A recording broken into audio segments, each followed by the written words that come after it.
Beliau hanya mengatakan ad-dinun nasiha.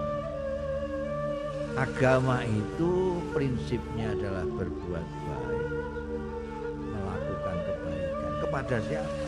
Kepada Allah. Baik kepada Allah gimana?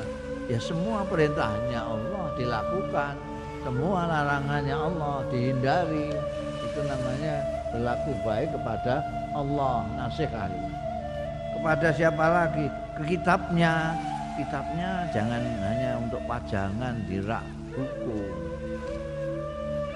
Jangan hanya dibaca pendak Ramadan secara kilat. Sekarang malah ada metode khatam sebulan 3 kali.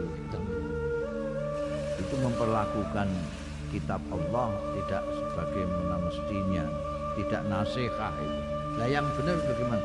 Ya dibaca, dipahami artinya, diamalkan isinya. Itu namanya berbuat baik terhadap kitabullah. Kalau berbuat baik li rasulihi pada Rasulullah sallallahu alaihi wasallam bagaimana? Apa cukup kita selawat saja?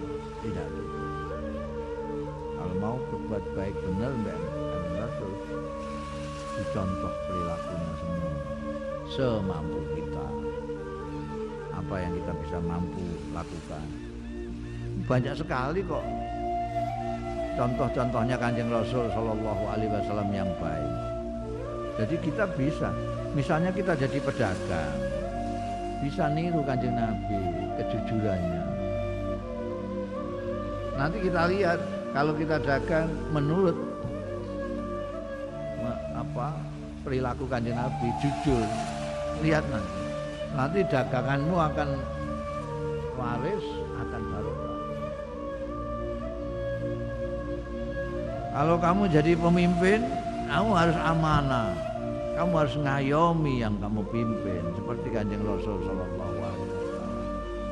Kalau kamu punya umat, kamu harus punya kasih sayang pada umat. Mau berkorban untuk umat. Enggak bisa apa-apa. Ya yes, kamu sembahyang sunat-sunat saja seperti Kanjeng Rasul. Apa yang kamu bisa lah.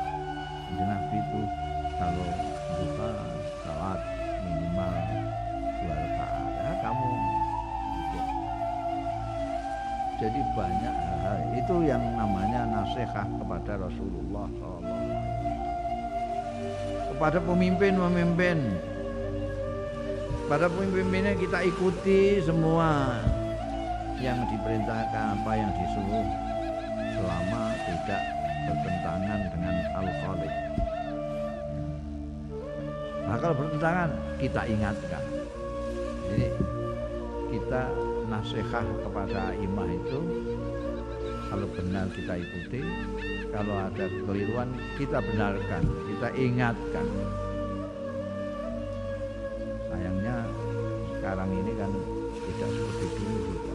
Dulu itu tidak peduli pemimpin, tidak pemimpin. Kalau ada sesuatu yang tidak benar, itu selalu ada yang mengingatkan. Sekarang ini enggak. Justru yang biasa diingatkan itu yang di bawahnya saja. Santrine, umate, followere itu. Tapi kalau atasannya enggak. Ada santri kok ngeritik kiai ini kaon. Rakyat ngeritik pemerintahnya darani makar. Padahal itu nasihat juga gitu. Kalau benar diikuti. Jadi imam di depan keliru, ya kita ingatkan. Ada aturan-aturan mengingatkan, ada asalkan, woi mam keliru, nah, mengingatkan. Kritik itu ada aturannya. Misalnya kalau laki-laki subhanallah, itu mengingatkan subhanallah. Kadang-kadang imamnya bandel, sudah disubhanai bolak-balik, tetap ya itu nasibmu. Nasibnya makmum, imam bandel, imam harus diperingatkan kalau keliru. Wa ammatihim, juga harus kepada orang umumnya, orang Islam. Bagaimana itu? Ya mereka punya hak. Kalau dia salah kita benarkan, kalau dia minta maaf kita maafkan. Bahkan kalau perlu nggak usah minta maaf, kita maafkan. Dia orang awam, kita orang kos. Kamu pintar, dia tidak pintar, kan kamu harus lebih arif dari dia. Kalau kamu terus berkelahi dengan orang bodoh, orang terus bingung, yang bodoh kamu apa dia, gitu. Ya? Jadi itu gitu. Kalau kita nasihat kepada orang-orang awam, ya itu cara. Kita harus lebih sabar, lebih ngalah.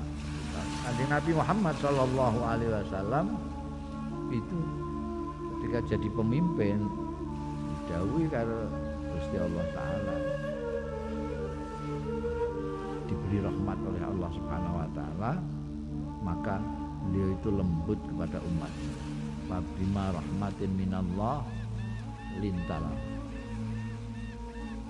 Kamu itu diberi Tuhan kelembutan hati terhadap umatmu. Lintalah. Kok walaupun tak faddan ghalidul qalbi, kalau seperti kebanyakan orang-orang itu ahli-ahli agama yang ketentengan ngamukan itu, gampang tuh min haulika.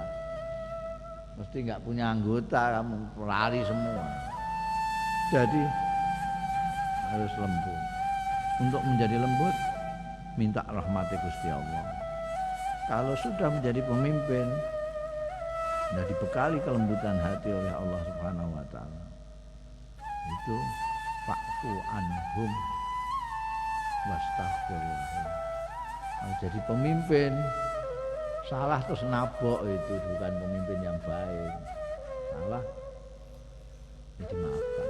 Tanyai dulu, kenapa kamu begini? Saya kula kinten ngaten. Oh, jadi kowe salah paham. Sok nek kowe gak paham takon ya. Nggih, maafkan. Fa'fu anhum. Lah kalau dia berdosa kepada Allah bukan pada kita, wastaghfirlahum. Kamu yang mintakan ampunan kepada Allah. Jadi Kanjeng Nabi ngono. Jadi kalau ada orang yang salah kepada beliau, beliau maafkan. Kalau bersalah kepada Allah, beliau mintakan maaf kepada Allah. Wastaghfirlahum. Dan jangan lupa meskipun umat itu di bawahmu, masyawir ajak musyawarah. Kadang-kadang pikiran kita itu karena terlalu banyak hal yang kecil tidak terpikirkan. Sedangkan anak buah kadang-kadang tidak banyak pikiran, muncul pikiran-pikiran yang cemerlang. Dengan mengajak musyawarah dengan anak buah, maka apa yang kita pikirkan menjadi sempurna karena tambahan-tambahan masyurah dari orang-orang. Pentingnya musyawarah kan di situ. Nah, tidak semua hal terpikirkan oleh kita. Apa yang tidak terpikirkan oleh kita mungkin terpikirkan oleh yang lain. Kalau kita musyawarah, ketemulah pikiran-pikiran baik menjadi satu. Baru idza azamta fatawakkal 'ala Allah. Musyawarah segala macam, mantep, bismillah, tawakal 'ala Allah. Jangan dulu-dulu mesti tawakal 'ala Allah. Ya benar.